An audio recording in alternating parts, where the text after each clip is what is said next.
Notice how our yellow firefighter is on square I6. Notice which squares the firefighter is automatically connected to.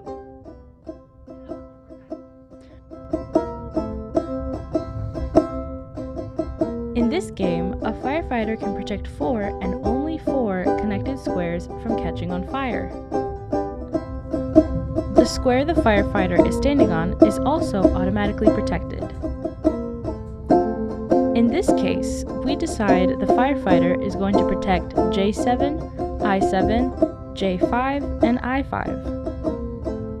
If a fire starts at J6, it can't go anywhere because the firefighter has protected the surrounding squares.